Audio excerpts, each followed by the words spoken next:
we talked about payroll and how some of the Cadillac companies charge so much and just the amount because you're a boutique. Boutique often means you're more expensive, but because you don't have the overhead, you can save a lot.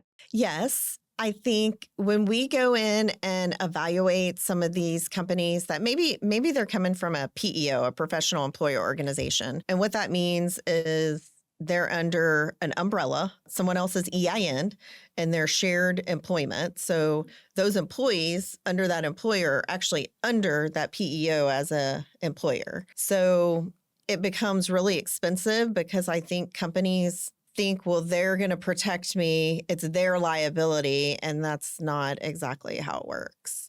What I think really is different with the PEO versus like an ASO platform is you have more control as the ASO rather than a PEO would be kind of telling you, yes, you can do that, or no, you can't do that. Those PEOs begin to be really costly when it comes to unemployment.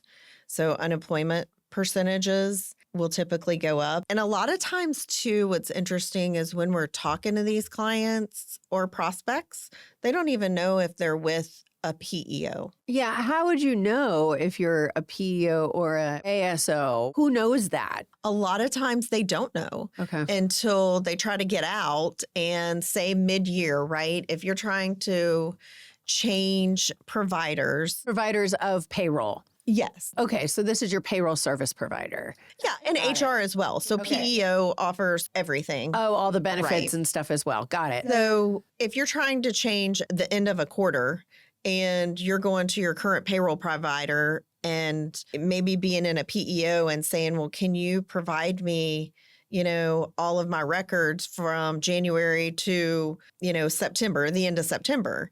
And they're like, yeah, we can do that. And then at the end of the year, and you get into starting October 1st, you get into an ASO model, which is payroll only. And maybe they do offer, maybe it's with Magnet HR. And you get in October 1st through December, you're getting a W-2. Those employees are getting a W-2 from that PEO from January through the end of September. And then from October 1st through the end of December, you're getting it from your own employer as a standalone ASO. A lot of companies don't understand that. It's confusing. So they'll get two W-2s, one for one half of the year, one for the rest. Because they worked for the PEO, technically. Companies don't realize that.